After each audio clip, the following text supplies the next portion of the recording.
Try to remember why this mattered to you, not the reason, the feeling underneath the reason. You cannot. You can recite the words, and they land nowhere, the way another man's handwriting lands nowhere, and the man who wrote them is not available for questions. Now go back to the last day you skipped it, not the day you quit, just an ordinary day you did not go. There was no reason, nothing broke, no crisis, no emergency, no night that ran too long. You had the time, you had the energy. You sat there while the window closed, and you watched it close, and it did not even feel like a decision. That is the part that stayed with you, not the missed session. Men miss sessions. What stayed with you is that afterward you went looking for the reason and came back empty. You could not build a case for yourself. You could not build one against yourself either. There was nothing there to hold. So before this goes any further, do one thing. Go to the comments and write the promise you are still technically keeping and no longer feel anything about. One line. You will want to see it in your own words before the next 25 minutes are over. Because that day was not the beginning of anything. It was the receipt. Somewhere behind it sits an actual date, a specific day on which that promise stopped belonging to you, and you missed it because nothing happened on it at all. You did not quit on it.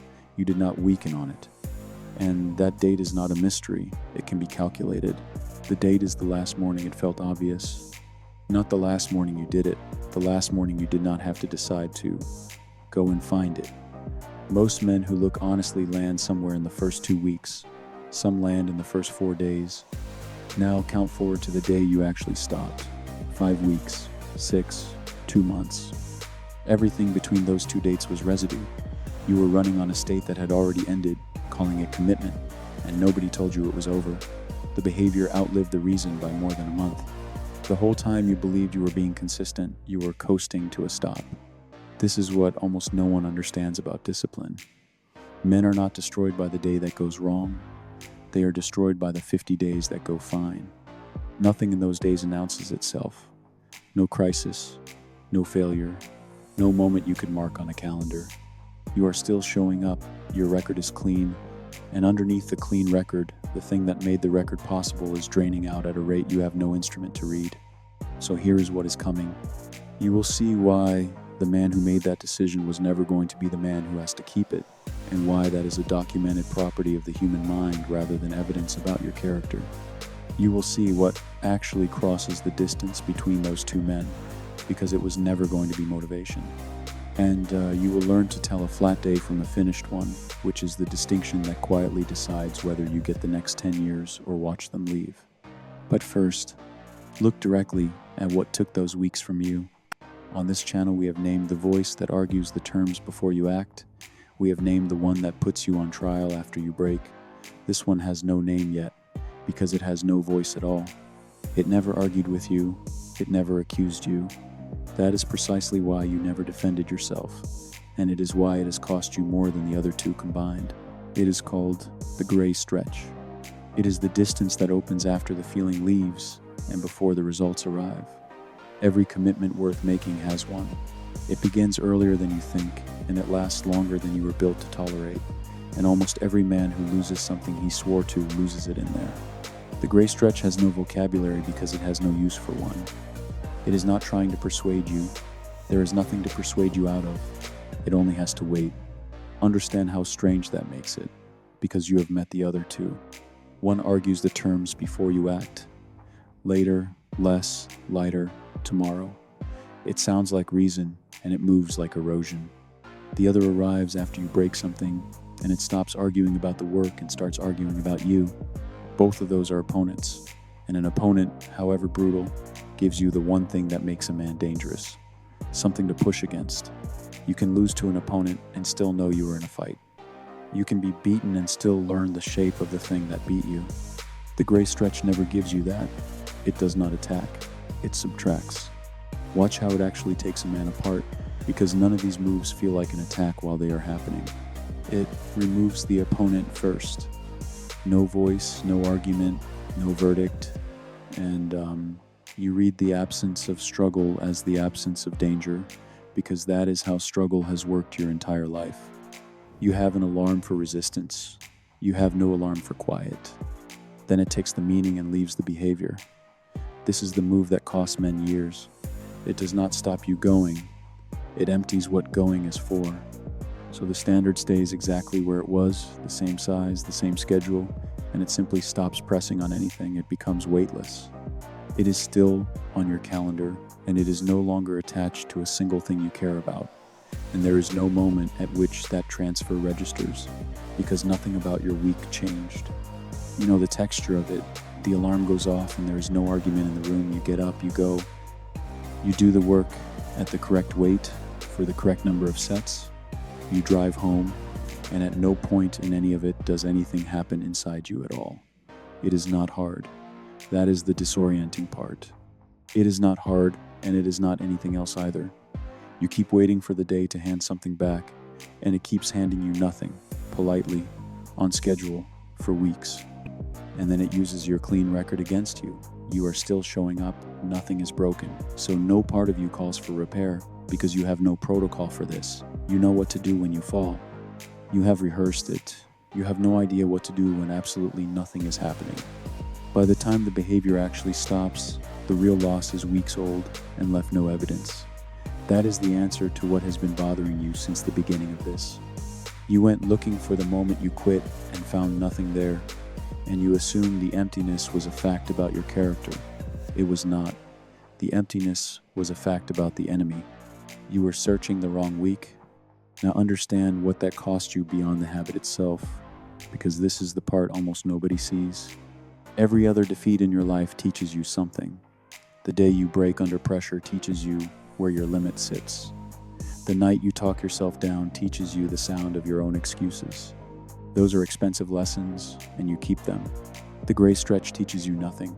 There is no lesson inside an absence. There is no post-mortem to run on a Tuesday where nothing happened. So you take the loss with no information at all, and then you take it again the next time, and again after that. And a man who loses the same way repeatedly with no explanation available eventually stops looking for one and reaches for the only explanation left: that he is the kind of man who does not finish things. That conclusion has ended more in you than any single failure ever has, and it was built entirely out of days on which nothing went wrong. So the question that matters is the one you tried and failed to answer a few minutes ago. Why can you not reach the reason anymore? Not the words, the weight behind them. That is not sentimentality, and it is not weak memory. In 1996, a researcher at Carnegie Mellon published the finding that explains it, and the finding is more unsettling than anything you have suspected about yourself. You are not failing to recall the state you were in when you decided. You are structurally incapable of reaching it. It is not a memory you are reaching for badly. It is a witness who cannot be called. His name is George Loewenstein, and the paper is called Out of Control: Visceral Influences on Behavior, published in 1996 while he was at Carnegie Mellon. Loewenstein was studying what happens to human judgment inside strong physical and emotional states: hunger, thirst, fear, exhaustion, craving, anger. What he found was not that these states make you decide badly. Everyone already knew that. What he found is that these states make you unable to imagine yourself outside of them, and that the reverse is equally true, and that human beings have almost no awareness of either limitation. He called it the hot-cold empathy gap. You have proof of it in your own week. Shop for food while you are hungry, and you will buy for a man who does not exist, and the calm version of you will open that cupboard 3 days later with no idea who it was for. Say never again on the morning after a bad night and mean every word of it, and then watch that certainty evaporate the moment the state does.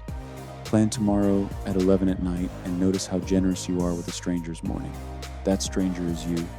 He wakes at 6 and he does not recognize a single one of your decisions. Now, put your commitment on Loewenstein's table.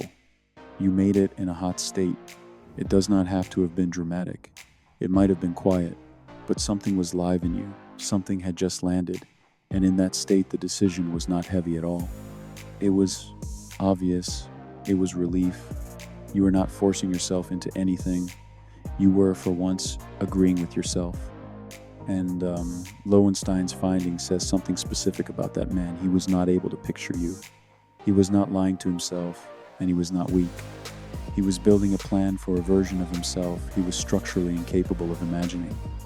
He believed the weight he felt was a property of the decision. It was a property of the state. So he set the terms as if the weight would still be there when the work came due, because from inside a state it is impossible to believe that the state ends. Then run it the other way, because this is the half that ruins men. The cold version cannot retrieve what the hot version felt. Not the reason. The reasons are all still there, filed correctly, entirely accurate. It is the charge underneath them that will not come back, and it does not come back through effort, and it does not come back through remembering harder. So what survives the crossing is the instruction. What does not survive is the author. That is the exact experience you have been trying to describe to yourself for weeks. Your commitment does not feel broken, it feels arbitrary. Like a note left in your own handwriting by a man you have never met, giving orders he never explained. And notice what that does to the fight, because it explains everything about why there was no fight. A broken commitment produces guilt, and guilt is loud and unpleasant, and it has energy in it. You can use guilt. An arbitrary one produces nothing at all. There is no one to argue with about an instruction from a stranger.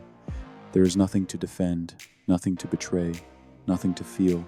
You just stop, at some point, on a day like any other. So here is the sentence this has been building toward, and it is not an insult. The man who decided is not the man who has to do it. He never was going to be. That was never a flaw in you or a failure of your character. It is the architecture, which means the thing you have been waiting for is not late. It is not coming. Not because something in you is broken, but because a state is an event and not a property. The version of you that burned is not in hiding, not sulking, not waiting to be earned back with enough discipline. He happened, then he ended. That is what states do. If this just handed a name to something you have been carrying without one, subscribe. That is the entire function of this channel, to find the machinery under the feeling and put it in your hands. And a like puts this in front of the man who has spent 5 weeks calling himself lazy for something that was never laziness. Because knowing the two men exist is not what saves you. What you did with that gap is what decides it. And you have been doing something about it. Every man does. There is one move here that looks more like commitment than anything else on the list. The move a serious man makes. The one you would defend if anybody questioned it. It is the most damaging thing you can do inside the gray stretch. You almost certainly did it this week. You went looking for him. That is the move. When the weight went out of it, you did not lower the standard, and you did not quit. You went hunting for the man who made the decision, and you tried to bring him back into the room. You know the inventory. You rewatched the thing that lit you the first time. You reread the goal you wrote down. You went back to the photograph, or the message, or the number on the screen that made your stomach drop. You bought equipment. You built a new playlist. You sat up at 11 at night, redesigning the plan, because the plan felt like the problem. You watched an interview with a man who clearly has whatever this is, hoping some of it would transfer. Every one of those is the same act. You were not working, you were hunting for a state, and it looks like commitment. That is what makes it lethal. It costs effort, it is aimed at the goal, and you would defend it out loud to anyone who questioned it, because reconnecting with your reasons is what a serious man does. Loewenstein already told you how that ends. You cannot get there from here. The charge is not retrievable by wanting it, and it does not answer to sincerity, and it certainly does not answer to a video. So the hunt fails, and here is why the failure is not neutral. You ran an experiment. The terms were simple. You intended to act. You went looking for the fuel first. The fuel was not there, and you did not act. Then you did it again the next week. And again after that. What you were actually doing 15 or 20 times over was teaching yourself a rule. Action requires feeling. No feeling, no action. That rule was not true when you started. You made it true. You installed it with your own hands, on purpose, believing the whole time that you were fighting for the goal. There is a second cost, and it compounds. Whatever lit you the first time will not light you at the same dose twice, so the hunt escalates. You need harder content, bigger targets, uglier self-talk, a more extreme version of the story you tell yourself about where you are headed. And a man who requires an increasing dose of ignition to perform an ordinary Tuesday is not becoming disciplined. He is becoming dependent on his own combustion. And combustion is not a resource. It is an accident you cannot schedule. which raises the question you should have been asking instead. If feeling is not the engine, what is? In 1890, William James published The Principles of Psychology, and buried inside it is the clearest definition of will that anyone has written. James said, "The essential achievement of the will is to attend to a difficult object and hold it before the mind. That is it, not to feel strongly, not to want it badly. To hold attention on something the rest of you would rather drop. Sit with what that does to your self-assessment." When you say you have no willpower today, you almost never mean that. What you mean is that you have no feeling today. James is telling you those are two different organs. Attention is trainable, directable, and available to you at this exact moment, regardless of your mood. Feeling is weather. You have spent years reading the weather gauge and concluding the engine was dead. James went further. He said the great thing is to make the nervous system your ally instead of your enemy, by making automatic and habitual, as early as possible, as many useful actions as you can. He understood that a man cannot carry his own life by force of feeling, and that anything you have to decide about every day will eventually go unpaid. So put motivation back where it belongs. It did not abandon you. It did its job, and its job was never to carry you. It was a delivery service. It arrived in a state you did not schedule. It drove you to a decision you would never have reached cold, and it dropped you at the door. It was never coming inside. It was never staying. Expecting it to stay is like being angry at a taxi for not living with you. Your mistake was not losing it. Your mistake was building the entire method on a vehicle you do not own and cannot call. But that leaves you with a harder problem, and it is not about motivation at all. It is about trust. Because if the feeling is gone and the work still has to happen, you are going to be making judgments about yourself in a state you cannot verify. There is a profession that ran directly into this problem and solved it, and the solution cost a great many lives before it became doctrine. It starts with accepting something you are going to resist. In certain conditions, the least reliable instrument you own is your own body. The profession is flying. When a pilot enters cloud, he loses the horizon, and within seconds, the equipment he has used to stand upright his entire life begins to lie to him. The mechanism is physical. Your sense of balance lives in fluid inside the inner ear, and it reports change, not position.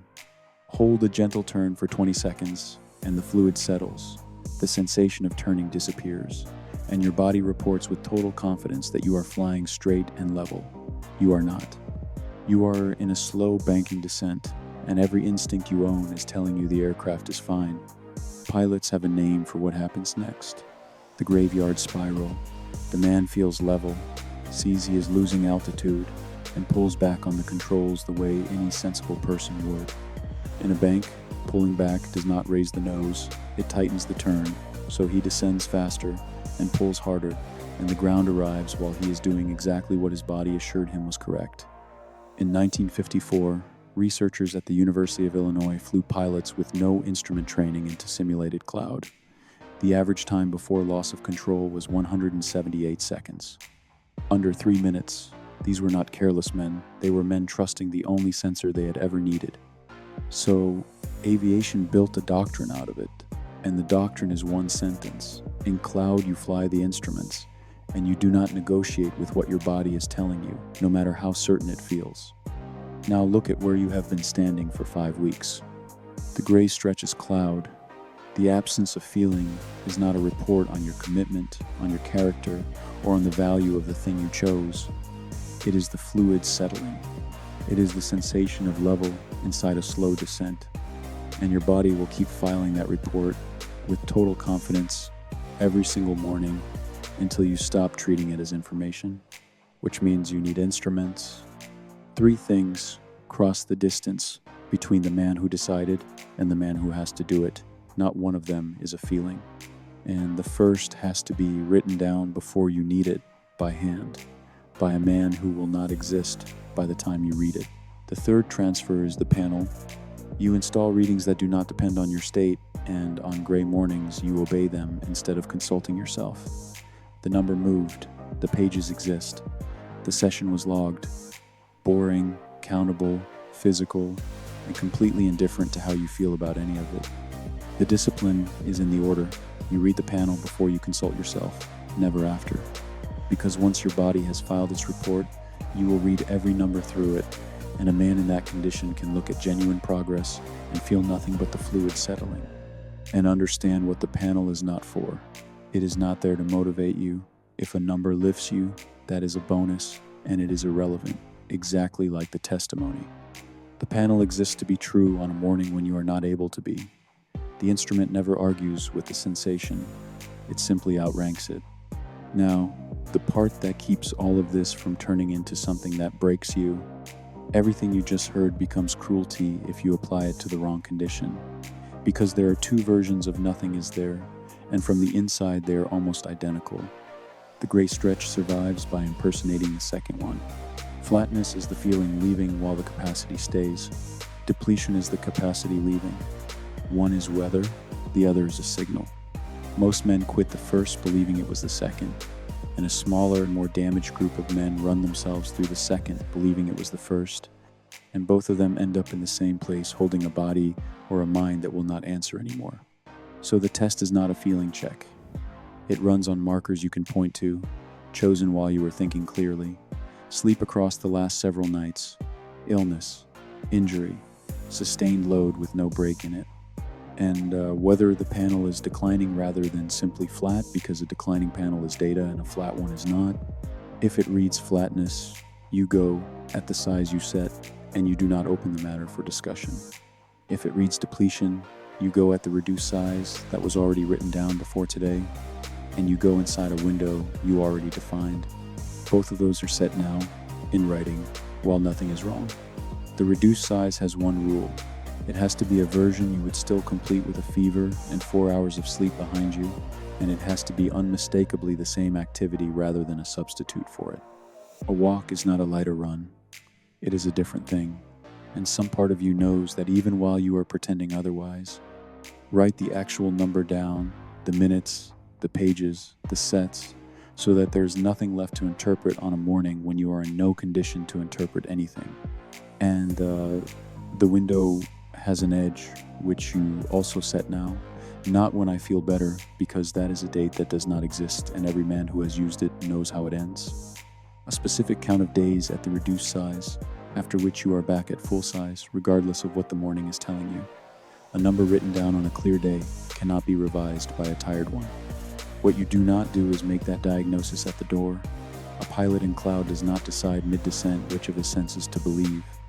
He settled that on the ground, in daylight, with nothing at stake and nothing to gain from lying. Run those three, and the gray stretch loses the only weapon it ever had, which was your belief that an absence was telling you something about who you are. But there is one question that reveals whether you actually crossed, and it is not whether you kept going. Men keep going for terrible reasons every day. Resentment alone will carry a man for a year. The question is quieter than that, and you will only be able to answer it from the other side. The question is whether you still go looking for him. Not whether you miss him, you will. The question is whether you are still searching, still scanning every morning for a trace of the man who decided, still checking to see if today is the day it comes back. Because that search was never a symptom of the gray stretch. It was the food. It is the one thing that kept the absence significant. And the day you stop running it, there is nothing left in there to take from you. So go back to that Tuesday. Nothing was wrong. Nothing broke. You went looking for the reason and came back with nothing. And you read the nothing as a verdict about the kind of man you are. You know what it actually was now. A reading. Fluid settling. A morning with no horizon in it, and a body filing a confident report about a descent that was not happening. And understand what is true about the men whose consistency looks unreasonable from the outside, because it is not what you have assumed. They are not carrying something you were not issued. On most mornings they feel exactly what you feel, which is nothing at all, and any one of them will tell you so, if he is honest. The gray still arrives for them, it arrives on schedule. The only difference is that, in those men, the gray lost the right to testify. Finally, hear the part that makes this week matter. This week will hand you a flat day, it always does. Nothing will be wrong with it, which is precisely what will make it dangerous. And there will be no crisis to rise to, and nobody watching, and no story in it worth telling afterward. Write the testimony while you still have something to write it with. Retire the question. Read the panel before you read yourself. And when that morning arrives and there is nothing there, go anyway at the size you set and let the nothing mean nothing. The feeling is not coming back. You are never going to be carried. No one is coming. Win the war within. If this gave a name to the quiet way you have been losing things, subscribe and turn on the bell, because this channel exists to name the machinery under every war you were taught to call a character flaw. Like it so it reaches the man who is 5 weeks in and calling himself lazy tonight. Then go back to the line you wrote at the start of this, the promise you are still technically keeping and no longer feel anything about. Reply to yourself underneath it with 3 words. It still stands.